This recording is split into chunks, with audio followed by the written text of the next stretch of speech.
Hi there, and welcome back to another episode about the deities in the solar system. And just like the title says, this one is about Venus. And the coolest thing about this video is when we find out what Venus looks like in real life, because when we see her in action, we can learn so much more about what she's all about and how she works. And with Venus, you probably already know quite a lot about her because she is the one goddess that we have not forgotten, because she's a Venus.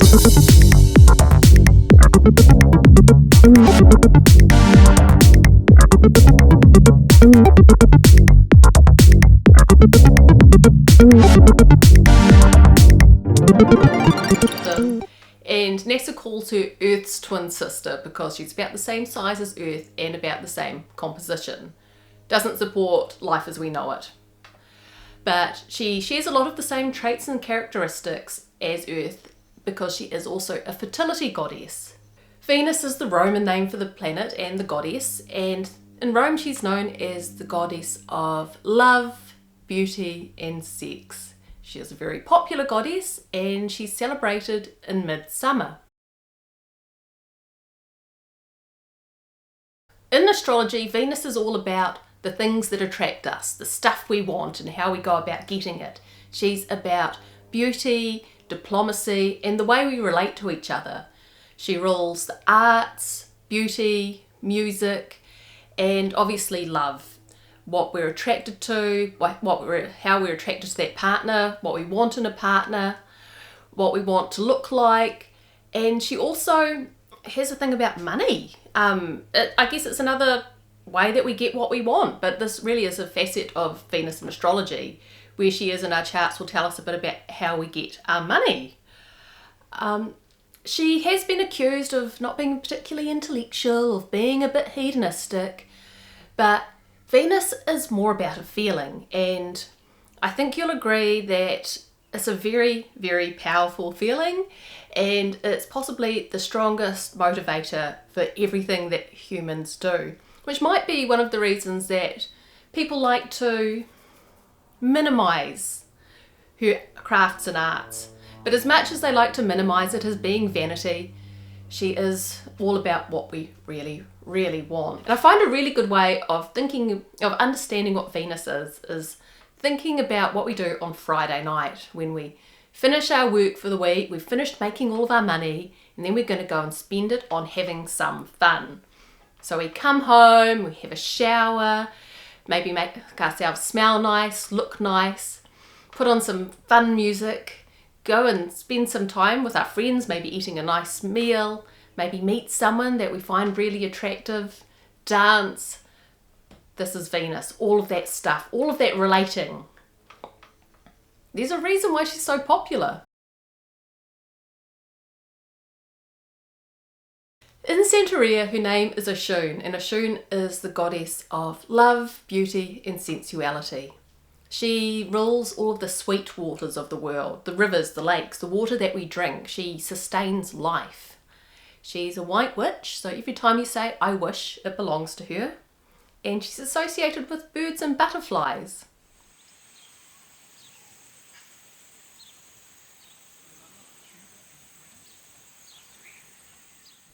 And there's this story about her, which I particularly like because it says so much, and it might also be a little bit of a prophecy. What happened is there was this pole shift, which looked like a divorce. So Mars, we know as Mars, Ogun, the god of iron, he broke up with his wife, Oya, and once he broke up with his wife, he was really, really depressed, so he went off to his home in the forest. The problem is, because he was the god of iron, all of the tools stopped working. So there were no cars, no washing machines, no computers, no cell phones. People didn't know what to do with themselves, and they were like, well, this can't continue. We've got to get Mars back. I'm calling him Mars. His name was Ogun. So the gods got together and they're like, what do we do? We're going to have to go and get him back. And Oshun said, I'll get him. And the gods laughed at her. What are you going to do? Wiggle at him. No, this is serious. Okay, Eshu, You're the doctor, you fix people with your medicine, you go get him. So Eshu went off to Ogun's home in the forest and came back a day later. And the god's like, well, what happened? Where is he? And Eshu said, well, he took enough medicine for 10 men, said he had a good time, and asked me to come back when I had some more. Right.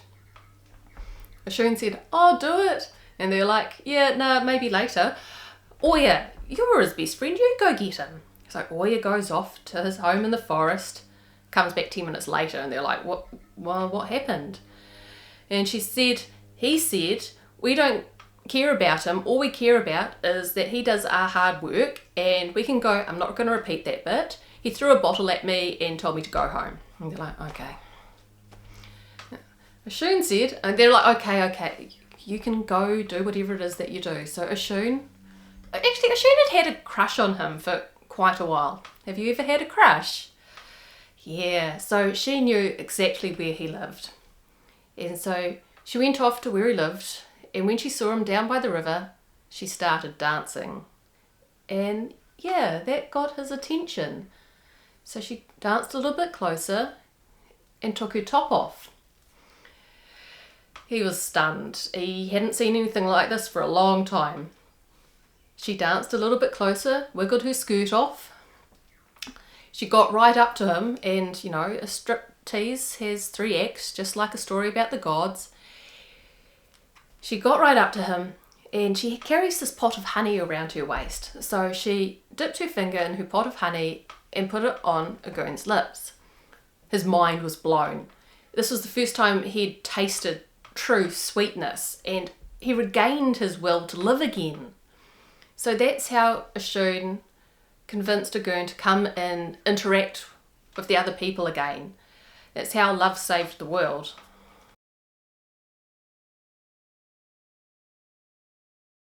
In the tarot, her card is Lovers. I think this card is pretty explanatory as to why this card fits with Venus. The older version of the Lovers used to be called the Lover. It was singular, and this is what the older version looks like.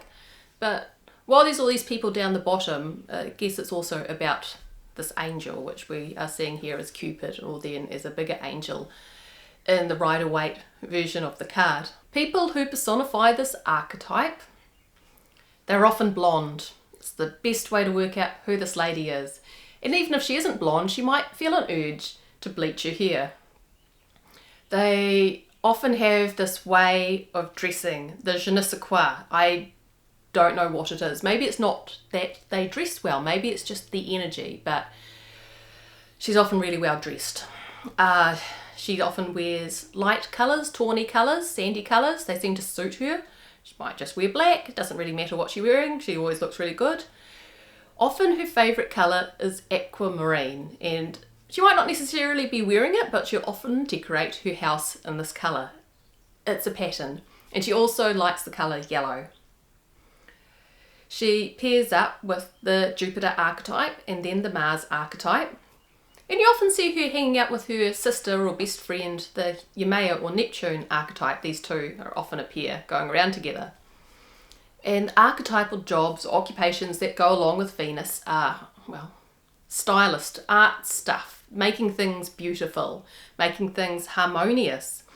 So once we get beyond the aesthetic stuff, which is definitely her specialty, there are jobs which are about relating to each other, being a marriage celebrant, being a psychologist, being a diplomat. It can be more psychological, like being a CIA agent. There's money stuff which it goes along with her, so she could be an accountant or a mathematician. Just don't underestimate her. It's too easy for an archetype to become a stereotype, and once you watch her in action, you'll start to understand that there's a whole lot more to this archetype than we've been giving it credit for, I feel. Which is why she is so much fun to watch in action. She's often really fun to hang out with. People are really happy when she turns up at the party because she's got this light energy to her. When she turns up, everyone sort of starts to relax and giggle and have some fun. She is really beautiful and fun to hang out with. So that's the Venus video wrapped up. Okay, got to watch them all so we can see what happens when all of the archetypes party together. Till next time.